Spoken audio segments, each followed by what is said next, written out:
একদিকে হযরত ওমর ইবনে আব্দুল আজিজ আর 12টা ছেলে মেয়ে, তারা সেই 6 মাস আগে যে পুরানো কাপড়, সেই পুরানো কাপড়টা পরে সেখানের মধ্যে বলতে পারেন অনেকটা ফকিরের মতো দাঁড়ায় আছে।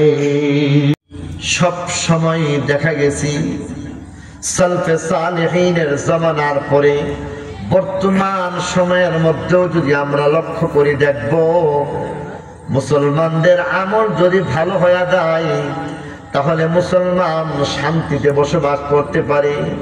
মুসলমানের আমল যদি নষ্ট হয়ে যায় তাহলে তার দুনিয়া, কবর, হাসর, আখিরাত, দুনিয়া আখিরাত সব বরবাদ।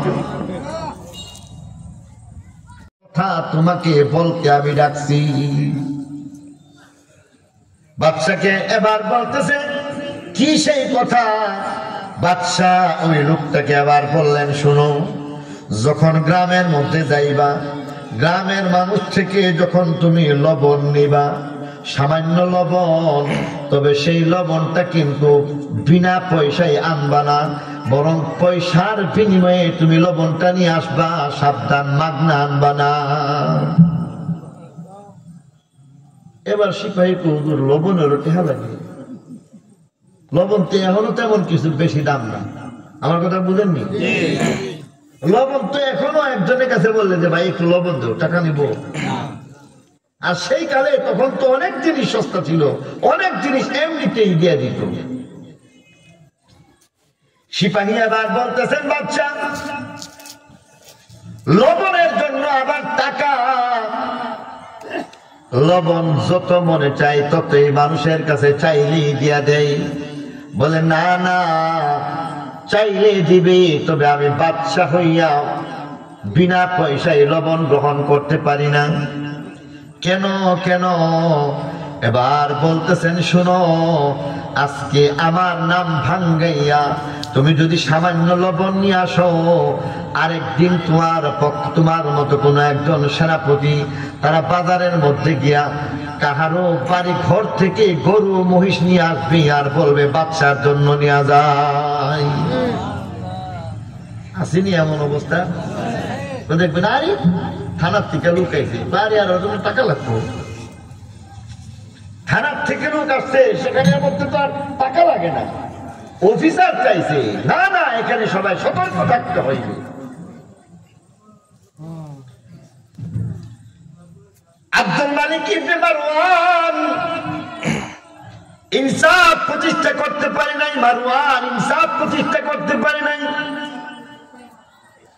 4 জন এমন ভাবে খলিফা, বরং তার সাথে সাথে আরো 2 জনকে মিলাইলে 6 জন হয়ে যায়।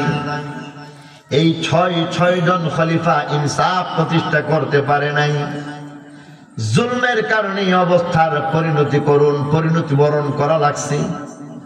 আব্দুল মালিক ইবনে মারওয়ান যখন ইন্তেকালের সময় হয়ে যায়, কিতাবের মধ্যে লেখে করে দিয়েছি, এই কথা সত্য, তবে ছেলে মেয়েদের জন্য তো এবার জামা কাপড়ের দরকার। রাজ পরিবারের সকল সদস্যদের জামা কাপড়ের ব্যবস্থা হয়ে গেছে। সেই যে আজকে থেকে 6 মাস আগে এক কাপড়ে চলতেছে, ঈদের জামা ছাড়াও কমপক্ষে এমনিতেই একটা কাপড়ের দরকার। অতএব এখন একটা ঈদের জামা বানায় দিবেন, এটা ঈদের জামা হইবে, এটাই তারা ব্যবহার করবে। বলি সুবহানাল্লাহ। একটা কাপড় তো লাগে।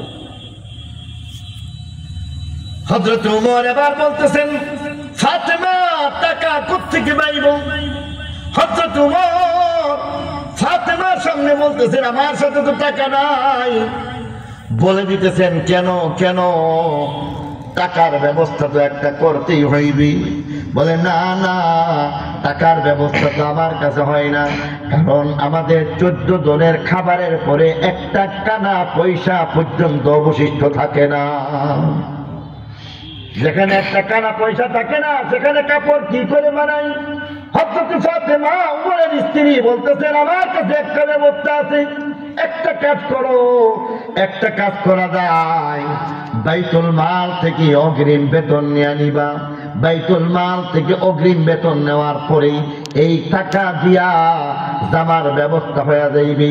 হযরত উমর বলেন তাহলে শাওয়াল মাসে খাওয়ার ব্যবস্থা কেমন করে হইবে? হযরতে ফাতেমা এবার বলতেছেন অসুবিধা নাই, সেলাই কাজ শিখেছিলাম, সেলাই কাজ করে করে আমি শাওয়াল মাসের খোরাকের ব্যবস্থাটা করে দিব। কে বলছে জানেন? যিনি ফার্স্ট লেডি, বলে অন্যের জামা কাপড় সিলাই দিব। আজকে আমার মেয়ের জন্য, বিবাহের জন্য চিন্তা করলে 1000 টাকা, লাখ টাকার জুতা লাগে, 35 লাখ টাকার ঘড়ি লাগে, 10 লাখ টাকার ভ্যানিটি ব্যাগ লাগে।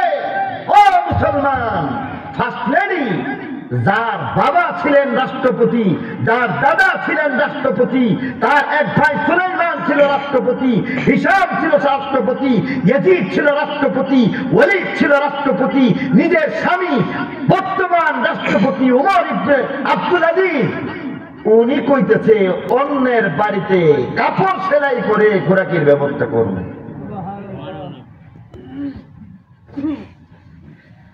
হযরত উমরের কথা বড় মনোপুত হয়ে যায়। এবার তিনি গেলেন বাইতুল মালের জিম্মাদারের কাছে, তার নাম মুজাহিদ।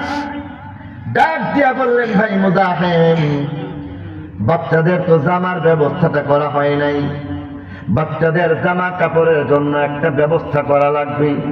বলে যে কি ব্যবস্থা?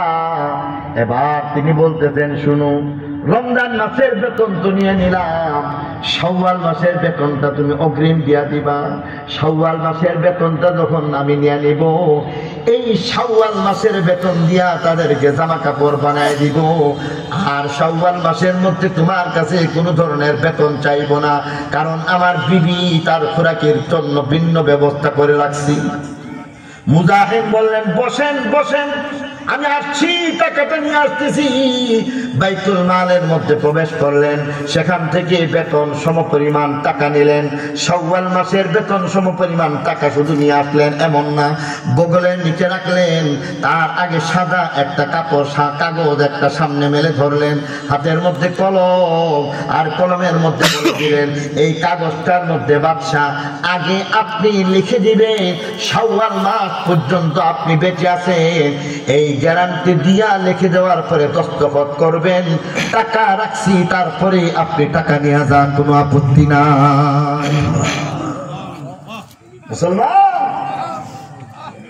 ইনসাফ এত সহজ না, আর ইনসাফের ফলটা কত বড় আজকে ভাবুন। হযরত উমর ইবনে আব্দুল আজিজ আবার মুহূর্তের মধ্যে নির্বাক হয়ে গেলেন, চুপ হয়ে গেলেন। হযরত উমর ইবনে আব্দুল আজিজ চুপ হয়ে যান, কোনো কথাবার্তা যেন তার মুখ থেকে বের হইতে পারছে না। এবার আস্তে করে হাত পাও যেন অবশ হয়ে গেল। দীর্ঘক্ষণ বসে রইলেন, চুপচাপ বসে রইলেন, কিছুই বললেন না।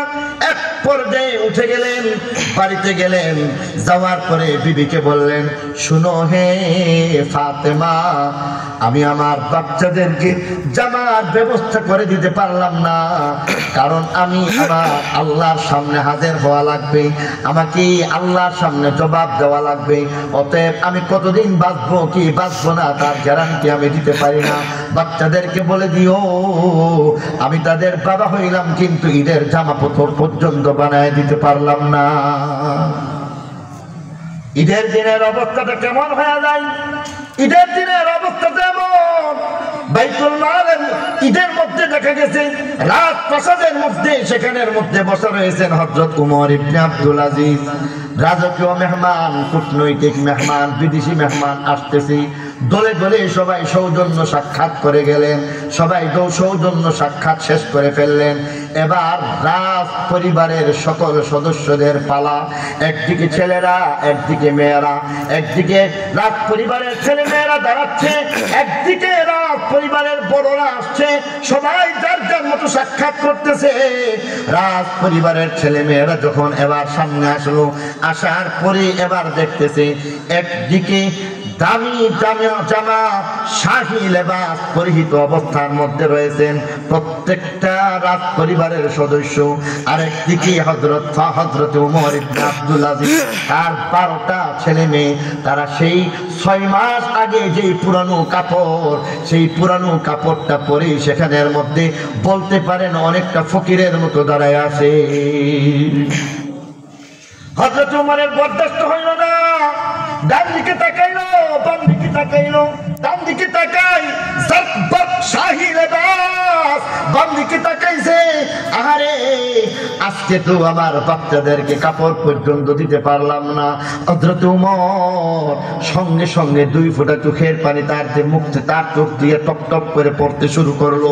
বড় ছেলে তিনি আবার সামনে হাজির হয়ে গেলেন। বড় ছেলের নাম আব্দুল মালিক, নানার নামে তার নাম আব্দুল মালিক রাখা হয়েছে। হযরত ওমর তাকে ডাকলেন, হযরত আব্দুল মালিক বাবা সামনে দাঁড়াইয়া গেলেন, অনেক আদরের সাথে পরম মমতার সাথে চোখটা মুছে দিলেন। বাবাকে বললেন, বাবা কেন কাঁদছো তুমি কাঁদছো কেন? হযরত ওমর এবার বলতেছেন, দেখো শাহী লেবাস পরিহিত অবস্থায় যারা রয়েছে, আজকে তুমি একজন বাদশার সন্তান হওয়ার পরে আমি তোমাদেরকে জামা পর্যন্ত কিনে দিতে পারলাম না। এক সময় হয়তো বলতে পারো বাদশা হইয়া আমি একটা জামার মালিক পর্যন্ত হইলাম না। ছেলে বলে, না না, এটা আমাদের গর্ব, কারণ এই বিরাট ইসলামী রাষ্ট্রের মধ্যে ইনসাফ প্রতিষ্ঠা করার একমাত্র ইতিহাস সৃষ্টি করেছে আমার বাবা, যার শাসন আমলের মধ্যে ছাগল কোনদিন তার উপরে বাঘ পর্যন্ত আক্রমণ করে না, যার শাসন আমলের মধ্যে দেখা গেছে একটা জালেম তালাশ করে পাওয়া যায় না, একটা মজলুম তালাশ করে পাওয়া যায় না, আদালতগুলি খালি পড়েছিল। এমনকি দেখা গেছে এমন অবস্থা হয়ে গেছে, এক ঘাটের মধ্যে ছাগল আর বাঘ একসাথে পানি খাইতেছে। ইনসাফ তো এমন ভাবে প্রতিষ্ঠা হয়ে গেছে, পৃথিবী সাক্ষী, দ্বিতীয় আরেকটা কিছু খুঁজে পাওয়া যায় না, ঠিক কিনা? এটা হচ্ছে ইনসাফ ভিত্তিক সমাজ নির্মাণের ইতিহাস। আজকে আমাকে আপনাকে যদি সেই ইনসাফ ভিত্তিক সমাজ প্রতিষ্ঠা করতে পারি, আগে নিজ থেকে শুরু করতে হবে, আগে পরিবার থেকে শুরু করতে হবে, আগে সমাজ থেকে শুরু করতে হবে, আগে আমার গ্রাম, আগে আমার শহর, আগে আমার দেশ। সেখান থেকে আস্তে আস্তে যখন ইনসাফ প্রতিষ্ঠিত হয়ে যাবে, যখন বাতি জ্বালায় দিবেন অন্ধকার দুর্বৃত হয়ে যাবে, ঠিক কিনা জোরে বলেন? এমন ইনসাফ যদি প্রতিষ্ঠা হয়ে যায়, আজকালের দোকানদার যারা ওজনে কম দেয় সেদিন তারা ওজনে কম দিতে পারবে না, যারা ভেজাল কারবার করে তারা ভেজাল দিতে পারবে না, যারা মিথ্যা বলে তারা মিথ্যা বলতে পারে না। আর ছাগলের উপরে বাঘ আক্রমণ করে না, সেখানের মধ্যে মানুষ তো কথা শুনবেই, ঠিক কিনা জোরে বলে? আর তা না হলে অবস্থা এমন, তা না হলে কি অবস্থা হবে? আজকের পত্রিকাতে দেখুন, বাংলাদেশ প্রতিদিনের পত্রিকা দেখুন, গতকালকের পত্রিকাতে দেখুন, ঘুষের বাণিজ্যের রেট অনেক বেড়ে গেছে, ঠিক কিনা বলেন? বাণিজ্যের রেট বেড়ে গেছে, কখনো কমতে হয় না, দিলে অনেক টাকা দেওয়া লাগে। অতএব কারণে আসুন, ইনসাফ ভিত্তিক যদি সমাজ চাই, তাহলে আমাদের জমিন শান্তিতে বসবাস, জমিন শান্তি পাইবে, আমাদের স্থলভাগ শান্তিময় হয়ে যাইবে, আমাদের পানির ভাগ শান্তিময় হয়ে যাইবে, ঠিক কিনা ধরে বলেন? ইনসাফ শুরু করতে হবে প্রত্যেকেই যার যার সমাজের বাইরে যারা আছে এদের উপর, না নিজের উপর? আরো দূরে বলেন, কার উপরে? আগে নিজের জানার উপর ইনসাফ প্রতিষ্ঠা করো, আগে নিজের পরিবারের মধ্যে ইনসাফ প্রতিষ্ঠা করো। তোমার নিজের 3.5 হাত বডির মধ্যে দাড়ি আছে নাকি নাই দেখো, যদি দাড়ি থাকে ইনসাফ হইল, না থাকলে এর মধ্যে জিবিল্লাতের মধ্যে তুমি জুলুম করে ফেলছো। তোমার এই 3.5 হাত বডির মধ্যে আল্লাহর হুকুম নবীর তরিকা আছে কিনা দেখো, যদি থাকে ইনসাফ, না থাকলে জালেম। আল্লাহর হুকুম তুমি বাদ দিয়ে দিছো, 5 বার আল্লাহ তোমারে ডাকে আর তুমি চলে যাও দোকানের দিকে, তুমি চলে যাও কাস্টমারের দিকে, তাহলে তুমি জালেম হয়ে গেলে।